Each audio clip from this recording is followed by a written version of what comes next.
Namaskar and welcome at English Study. You will read about English literature in this channel.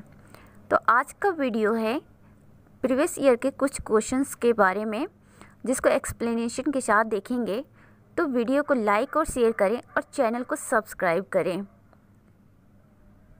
Let's see the first question. Which one of the following journals publishes articles related to critical theory exclusively? तो इनमें से वो कौन सा journal है जो critical theory से related article publish करते थे? सल्मागुंडी, डाइक्रिटिक्स, कलालू, ग्रैंड स्टेट। राइट ऑप्शन होगा बी, डाइक्रिटिक्स। डाइक्रिटिक्स के बारे में थोड़ा सा डिटेल देख लेते हैं। ये एक लिटरेरी क्रिटिसिज्म पे बेस्ड जर्नल है। लैंग्वेज इंग्लिश, क्वार्टरली पब्लिश्ड होता है। Time period 1971 to present. और भी ऑप्शंस जो हैं उसके बारे में भी थोड़ा डिटेल देख लेते हैं। Salmagundi literary journal, language English, quarterly, time 1965 to present. Another option Callaloo, African American literary magazine, language English, quarterly, time period 1976 to present. Grand State American magazine, English language, quarterly, time period 1981 to 2004। तो इसका right option diacritics होगा। Second question is which one among the following is a set of the metaphysical poets? इसमें से वो कौन सा set है जो मेटाफिजिकल पोएट्स के रूप में जाने जाते हैं? तो देख लेते हैं। Option C would be the right question. John Donne, Henry Vaughan, Andrew Marvell. Let's see what is metaphysical poets. Metaphysical poets की जो टर्म है, इसको सैमुअल जॉनसन ने कॉइन किया था, जो कि एक क्रिटिक है। और ये 17वीं सेंचुरी के जो इंग्लिश पोएट्स थे उनके लिए इन्होंने वर्ड कॉइन किया है। मेटाफिजिकल पोएट्री क्या है? It is marked by tree lexed of elaborate figurative language, original and complex concepts, paradoxes and philosophical topics. During this period, poets relaxed previously strict use of meter and explore new ideas. तो metaphysical poetry क्या होता है? इसमें बहुत सारे figurative languages होते हैं, original और कॉम्प्लेक्स कंसेप्ट्स होते हैं, पैराडॉक्स होते हैं, फिलोसफिकल टॉपिक्स होते हैं।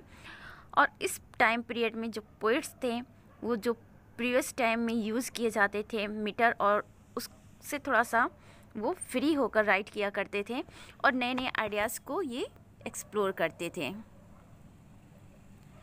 तो option C is the right. Next question, which one of the following statements is true about Aristotle's poetics? Aristotle की पोएटिक्स के बारे में कौन से स्टेटमेंट राइट है? तो देख लेते हैं क्या क्या स्टेटमेंट है। इसको आप लोग देख लीजिएगा। डायरेक्ट आंसर पे चलते हैं। Answer is D. He asserted the value of poetry by focusing on imitation, mimesis rather than rhetoric. तो एरिस्टोटल की जो पोएटिक्स है इसके बारे में जो ट्रू स्टेटमेंट है वो है फोर्थ। तो इनकी पोएट्री जो फोकस करती थी इमिटेशन पे फोकस करती थी। एरिस्टोटल्स पोएटिक्स, एरिस्टोटल्स की पोएटिक्स के बारे में थोड़ा सा डिटेल देख लेते हैं। It is the earliest surviving work of dramatic theory and first extant philosophical treatise to focus on literary theory. ये जो है सबसे शुरू के सर्वाइवल वर्क में से एक है। तो ये सबसे पुराना वर्क है ड्रामेटिक थियरी का और फर्स्ट एक्सटेंट फिलोसफिकल ट्रीटीज। तो पहला ये फिलोसफिकल ट्रीटीज भी है जो फोकस करता है किस चीज़ पे? लिटरेरी थियरी पे। Aristotle divide the art of poetry into verse, drama, comedy, tragedy, satire, play, lyric, poetry and epic. तो इन्होंने पोएट्री को जो है 3 पार्ट में डिवाइड किया है, वर्स, ड्रामा, फिर lyric, poetry and epic. Verse drama में कॉमेडी, ट्रेजेडी, सटायर और सटायर प्ले आते हैं। They share the function of mimesis और इमिटेशन ऑफ लाइफ। तो इनकी जो पोएटिक्स है वो मिमेसिस के फंक्शन को शेयर करते हैं, that is imitation of life.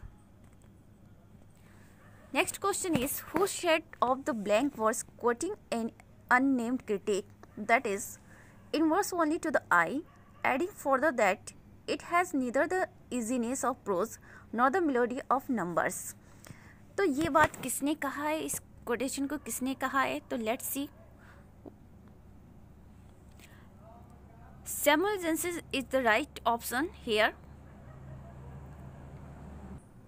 थोड़ा डिटेल देख लेते हैं सैमुअल जॉनसन के बारे में। His pen name is doctor Johnson और ये क्रिटिक हैं। पेम्ब्रोक कॉलेज से इन्होंने स्टडी की थी, जो ऑक्सफोर्ड के अंतर्गत आता है। इन्होंने कोई डिग्री नहीं ली, वहाँ से पढ़ाई अधूरी छोड़ दी। पॉलिटिकल पार्टी इनकी जो थी वो टॉरी थी। आपको पता है कि इंग्लैंड में विग एंड टॉरी दो पॉलिटिकल पार्टी हुआ करती थी, तो ये टॉरी को बिलोंग करते थे। ब्लैंक वर्स क्या होता है? Poetry that has regular rhythm but lines do not and with the same sound. तो ब्लैंक वर्स में वो पोएट्री आती है जिसके रिदम जो होते हैं वो रेगुलर होते हैं, लेकिन जो एंडिंग साउंड होती है उसकी राइमिंग मैच नहीं करती है, सेम राइम की नहीं होती है। Next question is poetry according to sir Philip Sidney is of 3 kinds. They are.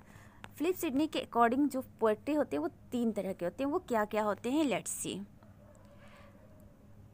Option will be D. तो डी ऑप्शन सही होगा। Religious, philosophical, imaginative. Philip Sidney के अनुसार जो पोएट्री होते हैं वो रिलीजियस, फिलोसफिकल और इमेजिनेटिव होती है। Let's see little detail about sir Philip Sidney. English poet हैं, कोर्टियर हैं, स्कॉलर हैं, सोल्जर हैं, prominent figure of Elizabethan as.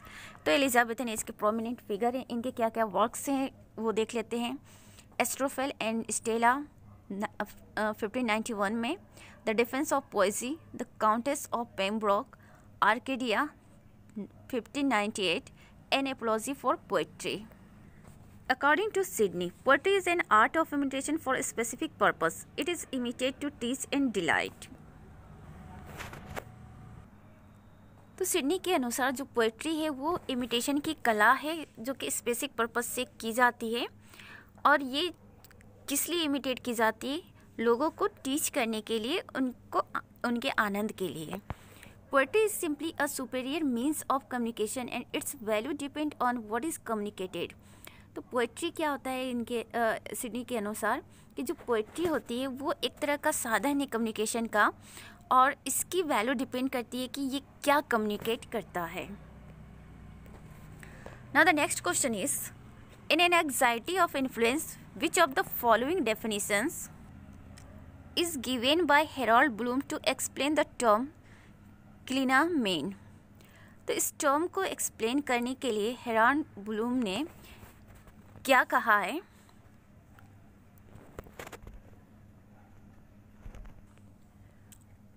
Let's see. Poetic hyperbole, poetic misprision, poetic sublime, poetic supplement. तो clinamen जो term है इसका मतलब according to Harold Bloom poetic misprision है।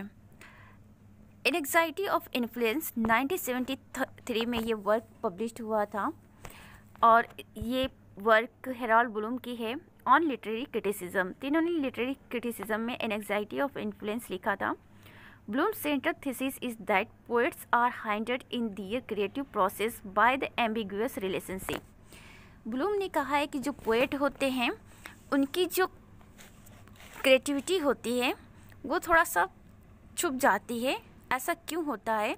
क्योंकि उनकी जो एम्बिगुअस रिलेशनशिप होती है necessary maintain with precursor poet.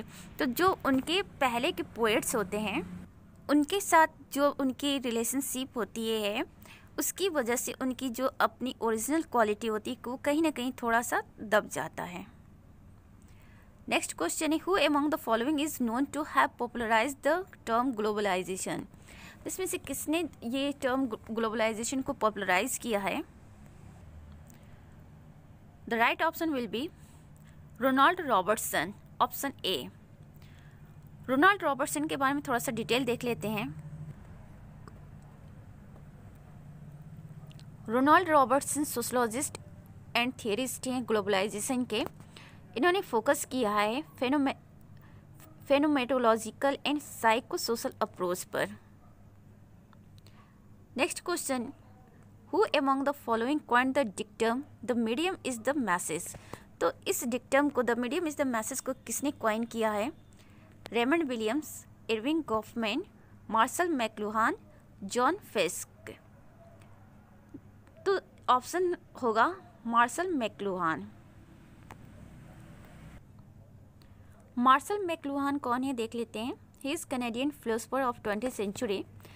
तो इन्होंने ये टर्म कॉइन किया था, the medium of the message, global village, world wide web. ये सारे टर्म जो डिक्टम है इन्होंने ही कॉइन किया है।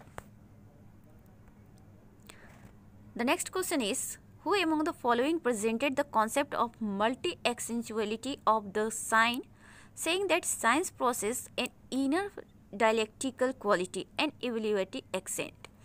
तो ये सारी चीज़ें जो हैं किसने कहा है कि जो multi accentuality of the sign है उसके बारे में कि ये इनर डायलेक्टिकल क्वालिटी है, ये बात इनमें से किसने कहा है। Let's see the right option. Right option will be Valentine Voloshinov. Valentine Voloshinov के बारे में देखते हैं। He is Russian linguist whose work has been influential in the field of literary theory and Marxist theory of ideology। तो इनके work जो थे वो प्रभावित थे किससे, लिटरेरी थियरी से, और जो मार्क्सिस्ट थियरी ऑफ आइडियोलॉजी है उससे प्रभावित थे वोलोसिनो के वर्क, और ये रशियन लिंग्विस्ट हैं। तो option will be D, Valentine वोलोसिनो।